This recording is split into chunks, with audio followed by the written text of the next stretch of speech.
last time. Welcome to another fun-sized review episode of The Horror with Nate and Mike.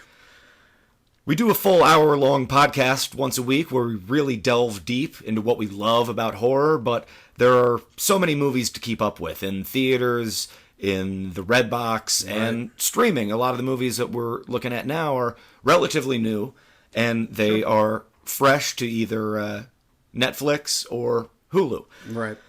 The movie we're going to take a look at this week is called The Houses October Built. Yes.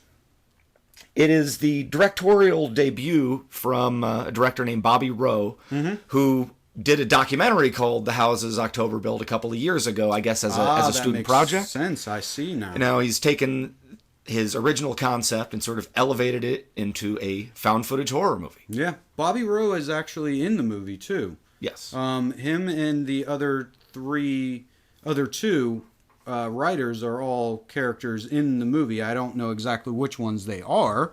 But yeah, they're all in there. And yeah, Houses October Built. Right off the bat, I would say that this is a movie that I would not want to recommend as a horror movie. I thought it was pretty fascinating, especially now that it makes sense saying that he had already made a documentary on these kinds of things. All of that I thought was very interesting. This would have made a really good documentary. If you like haunted houses, these kind of things, and who doesn't, it was really cool for that. As a movie, I think it was fairly mundane. Well, to actually jump back to the beginning a little bit, the movie is about an RV full of friends that are looking for the ultimate extreme haunted house experience. Extreme, yeah. So they say that a bunch of times. It was like the guys from Harold and Kumar. Right. They said it so much that it made me start to believe that maybe it was an actual thing, which it isn't. I mean, I know that there are extreme haunted houses, but this, because it's a horror movie, is kicking it up to that next level. Sure. And at first it seems like maybe, even though they're going from state to state, that there's some sort of behind-the-scenes connection between some of these weird haunted houses. And that makes for some of the really creepy moments. Yeah, where just characters turn up in places where they shouldn't. Yeah, there's some good creepy stuff in this movie. And their journey, which, as Mike said, it's a long, tedious journey until we get to... That's a problem I have with a lot of found footage movies.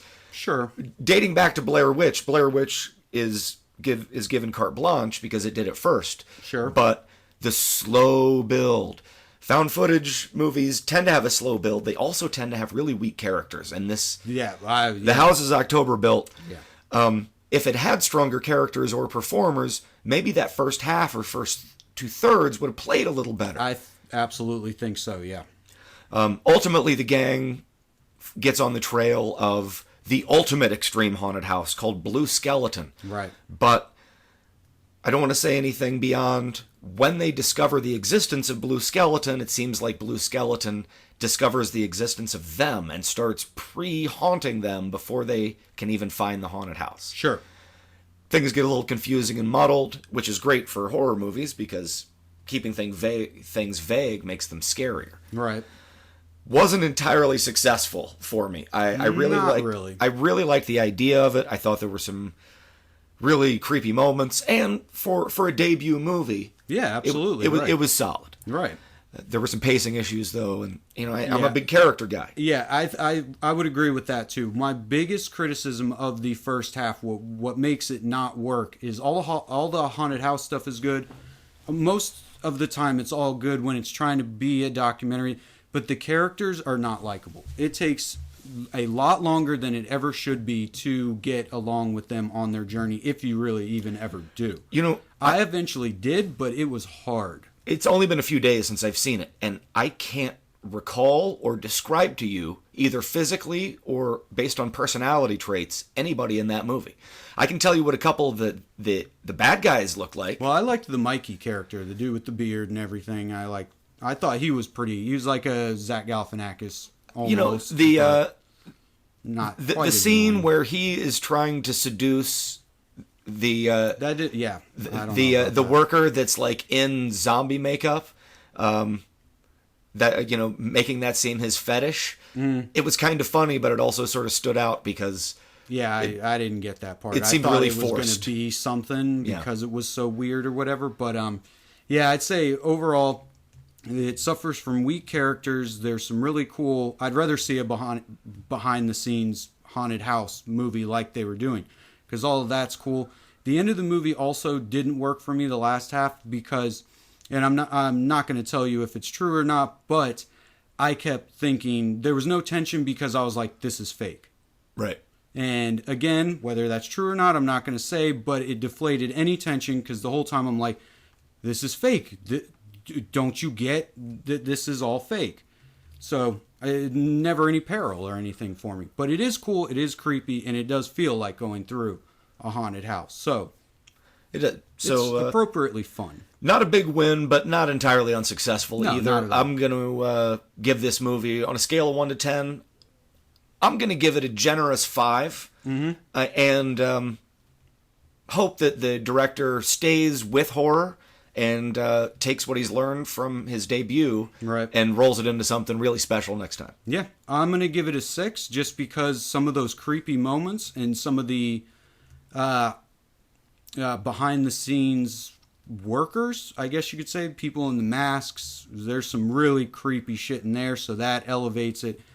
Hit and miss, I'd say it's more of a hit. Watch it if you have a little bit of time, 6 out of 10.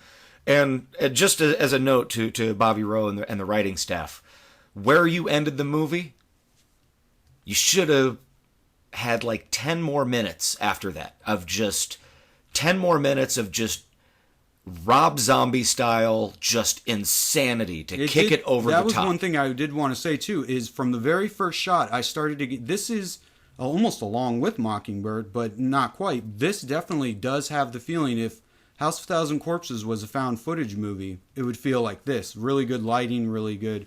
So, yeah, there's that too. Yeah, so, but overall, 5 out of 10 from me, 6 out of 10 from Mike. It is available on Netflix streaming right now, and it's pretty good, you know. Yeah, it's a good hangover watch, definitely. Absolutely. You're spending some couch time, check out The Houses October Built. We will be back with a full-size podcast very soon and many more reviews. Yes. I am Nate, and this has been The Horror with Nate. And Mike. See you later, guys.